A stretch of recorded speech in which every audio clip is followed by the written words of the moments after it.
Well, thank you, Madam Acting Deputy President, and I thank Senator Leyonhjelm for his bill, which indicates a desire to address what is one of the most significant issues facing Australians, not only consumers in a residential sense, but also in a small business sense.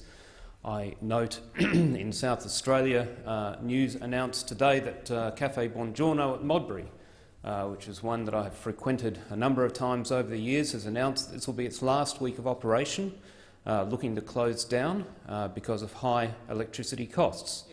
And we are seeing a number of businesses impacted as they come off contract and getting bill shocks as they go into higher electricity costs. And I note Senator Farrell interjecting from the other side of the room. Can I just highlight to Senator Farrell that one of the drivers of the high electricity costs that people are paying is because of our market design, the peaking gas plants that come in at the end of the bidding cycle. All the other providers are lifted up to that point, and it's been acknowledged in the last couple of weeks that when Senator Farrell's side of politics was in government, they were warned that the approvals they gave for the export of LNG would drive up domestic prices if domestic supply was constrained, and yet they did nothing about that. And so for Senator Farrell to be sitting there, particularly being from the Labor Party in South Australia, where we've seen the Labor Premier embark upon what he called one of the greatest experiments in energy production, and we've seen a reckless pursuit of renewable energy to the point where the excessive amount of wind power has undermined the market for thermal-based baseload, and so we've seen the state government refuse to keep open the northern power plant at Port Augusta, which would have been a cost that pales in comparison to what they've now had to do, which is to commission a large fleet of diesel generators in order to provide some kind of reliable power for South Australia in the approaching summer. So the reckless ideology of the Labor Party in this regard, as we see evidenced in South Australia, as we see in the policies that have been enacted by Labor in the past and have been promised, should they ever, heaven forbid, return to power in Australia, will only worsen the kind of situation that we currently see. Now, one of the problems, and I've said in this place a number of times before, one of the reasons that these things occur is that we have far too many lawyers in the parliament as opposed to engineers. Because if we have more engineers, people who understand systems engineering and the interface of mechanical and technical and systems-related things, then instead of just saying that you could push on and have more renewables, you would have understood that there is a cost to having renewables because of the interface with the electricity system and the requirement for frequency stability as well as being able to dispatch. Now, the AEMO have come out with their report looking at a range of these issues, but my point to Senator Leyonhjelm is that removing the GST from electricity, whilst there is a very short-term gain, does nothing to actually change the longer-term structural issues that are causing the drive-up in price. But let me come to a couple of specific things in relation to his bill and what we need to be doing moving forward. Firstly, from a technical perspective, as Senator Leyonhjelm should know, that Section 53 of the Constitution requires that bills dealing with the appropriation of revenue or monies or imposing taxation need to originate in the House of Representatives. So from a purely technical perspective, whilst it's a good idea, it's actually the wrong chamber to introduce it. So from a purely technical perspective, even if it were to pass, it would not necessarily have the desired outcome. Putting that aside, though, he's indicated that this could result in a change of around $200 for an average household. The actions that the government has taken in a range of areas, but even specifically to requiring that the retailers contact constituents to make sure they are aware of the best deal that is available to them, we've seen that that could save the average household on average around $500, and in some cases the modelling shows up to $1,500 a year. And so, whilst I hear Senator Leyonhjelm's case that this looks like a simple fix, A, technically it may not work. B, there are other measures that the government is putting in place that will actually provide savings of a far greater magnitude than what Senator Leyonhjelm is proposing. And lastly, the issue is that when it comes to the GST, it is not explicitly a federal issue. Changes to the GST actually require the agreement of all of the states. And so the deal that we are working on in terms of getting the providers to provide that option and that incentive, that information to consumers to save the $500 to $1,500 per year is something that is within the power of the federal government to work with people. What Senator Leyonhjelm is proposing is not explicitly within the federal government's power. It would require the agreement of the states, and therefore, even were something to pass here in the appropriate chamber, there is no guarantee that the states would agree. And in the time it would take to actually get that agreement, there are other things that we can be putting in place. One of those is the issue of limited merits review. Now, in 2008, the then Labor government allowed the network providers to challenge decisions that were taken around pricing.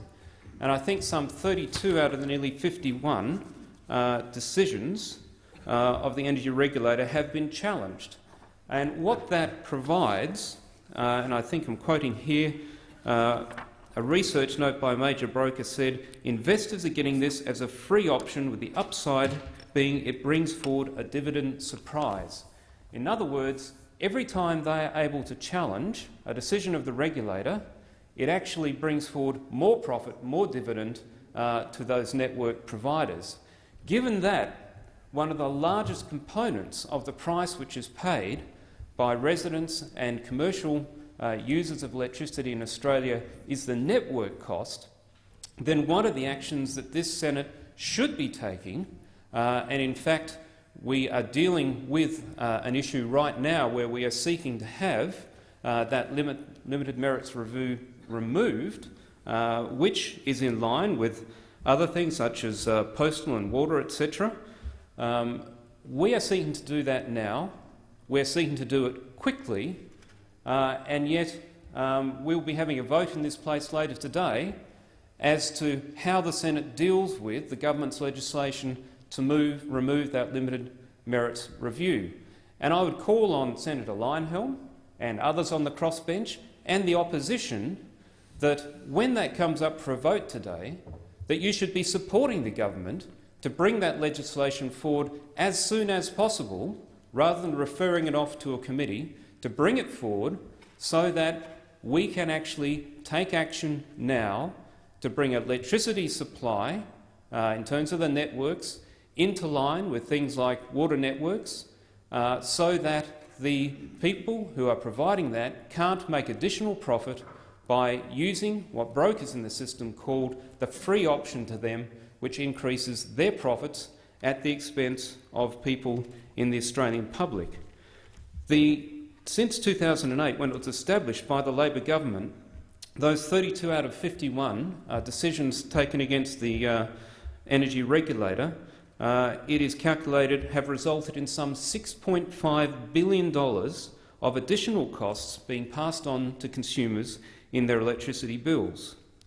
So we are looking to make sure that the energy regulator can make informed and sensible decisions that can't be challenged as a free option. There's still a judicial review if the networks want to go to that extent, if they think there is inequity or unfairness in the decision. But the limited merits review have cost consumers some $6.5 billion since it was established by the Labor government in 2008. We wish to remove it. There is a vote coming before this chamber today which will provide a passage forward for the government to take that action. And so I would be calling on Senator Leyonhjelm to help us to take those steps to address something that is a substantial component of the electricity price which goes to consumers. More broadly, though, we also need to look at market design. The whole concept of how we retail electricity in Australia, or in fact how the providers put it into the electricity market. If you look at other nations and other models and ways of pricing that, there are different models which could put significant downward pressure on electricity, and that's something that we need to be looking at, as well as the other levers that talk about how renewable energy is introduced into the system. As I've looked at the Finkel report and the modelling that's been done out of that, I believe that the government has been right to adopt the 49 recommendations out of that, but we also need to understand whether the optimum modelling has been done around that last recommendation and where we should be moving. And Finkel himself said it could take a number of months for the government to examine what was proposed there, to look at alternate modelling, to understand how best to move forward in that area. Personally, I believe that the market in Australia, without the extent of government interference that we've seen, particularly with the state governments pushing for the very high renewable targets, would have delivered more investment in baseload energy over the last couple of decades, and would have been providing Australia with more reliable and affordable power than we currently have. What are some of those policies? Well, the opposition has put forward that it wants a 45% emissions reduction target by 2030 and a 50% renewable energy target by 2030. They are talking about forcing the closure of coal-fired power plants. And this is despite people like AEMO looking and saying that that rapid closure is actually going to be ramping up cost as well as decreasing reliability. Now, for people who are wanting those really high renewable targets, they have to look no further than South Australia to see that what Premier Weatherall there called his great big experiment has in fact failed. And so here we are in a first world country with supplies of coal and gas, uranium, if we had the courage to move down that path, and yet we had blackouts, statewide blackouts in this nation, and the cost to South Australian businesses was huge. Now, Senator Farrell interjects with, again, the normal claim that comes from South Australian Labor, which was there was a storm. Well, Senator Farrell, you know my background was as an experimental test pilot, so I was dealing with the design of systems which had to be able to cope with a range of environmental factors. And when you design an aircraft well, it can cope with turbulence and interruptions without the system failing either structurally or in terms of its systems. Those trigger events highlight good design or poor design.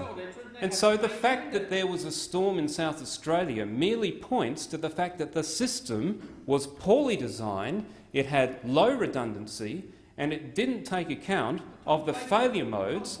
Basic systems engineering has a thing called failure mode criticality effects analysis. And I would argue that nobody ever did the level of systems engineering to understand what the failure modes were in the South Australian system as a result of the rapid increase of renewable, unreliable, intermittent energy as opposed to reliable, frequency-stable, baseload energy. So don't come into this place and say that it was a storm. The storm was merely a trigger event. The storm was merely a trigger event that highlighted the poor system design that resulted because of the policies that have seen that incredible growth in renewable energy in South Australia. So having seen that there, why would we then impose that same kind of system instability and poor design on the whole nation? And yet that's what federal Labor's plans are for Australia. So Labor said in its Climate Action Plan that it would kickstart the closure of coal-fired power stations.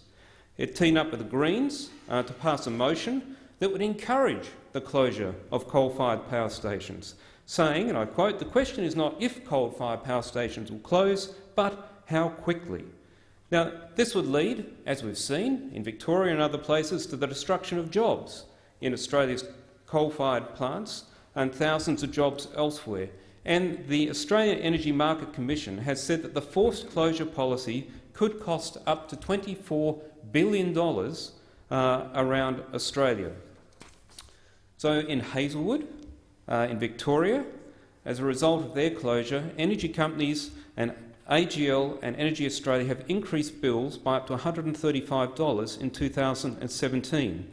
In South Australia, as a result of pushing out the Northern Power Plant at Port Augusta, contract prices for large industrial users jumped 50% and spot market prices tripled in the months following. So there are a range of issues with taking the view that we can just push renewables without doing the engineering behind it and realising that there is a cost associated with the integration of renewables. And so doing that systems engineering, understanding the failure modes, understanding the true costs of those inputs is what we need to be considering as we look to see whether we would expand the RET, and consequently we should also be considering what can we achieve in terms of optimising the three critical parameters that we are concerned about, which is energy price, keeping it low, energy reliability and emissions. The whole concept of modern use of big data in modelling is to test those various parameters and variables, iterate your modelling until you come up with the optimal mix. And I would lay odds that the answer would not be a 50% renewable target as being pushed by the ideologues, and as the Prime Minister has said, rather than engineering, it's about ideology and in some cases idiocy that has brought us to this point. Coming back to Senator Leyonhjelm's bill, as I said, this is not the chamber. If it's to do with appropriation and taxation, it needs to come in the other place. You've quoted $200. Some of the interim steps that the government is seeking around the dealing with retailers could save families orders of magnitude more than that, $500 to $1,500.